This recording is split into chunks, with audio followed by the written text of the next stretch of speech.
भाजपचे कर्जत जामखेडचे उमेदवार राम शिंदे यांनी आपल्या सोशल मीडियावर पोस्ट करत विधानसभा निवडणुकीत नागरिकांना आर्थिक मदत करण्याचे आवाहन केले आहे। या भावनिक आवाहनानंतर सोशल मीडियावर राम शिंदेंना चांगलेच ट्रोल केले जात आहे। यावरून रोहित पवारांनी देखील शिंदे यांच्यावर जोरदार टीका केली आहे। 7-8-10 कोटीची प्रॉपर्टी त्यांनी डिक्लेअर केलेली आहे।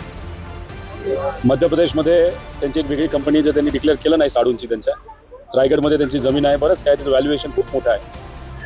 आणि मग अशा परिस्थितीमध्ये लोकांकडनं पैसे मागणं हे कितपत योग्य आहे? भावनिक करण्याचा मुद्दा आहे। पैसे नाहीत असं ते सांगतात, पण मी आधीसुद्धा सांगितलं भाजपकडनं खूप मोठा निधी इलेक्शन लढण्यासाठी प्रत्येक उमेदवाराकडे आलेला, राम शिंदे सरांकडे सुद्धा आलेला आहे।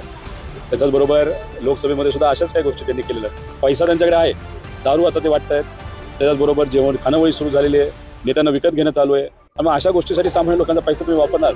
इथली जनता हुशार जनता आहे, लोकांना माहिती आहे की ते कशा पद्धतीने लोकांची दिशाभूल करत आहे। त्यामुळे हे जे काही भावनिक करण्याचा मुद्दा जो त्यांचा आहे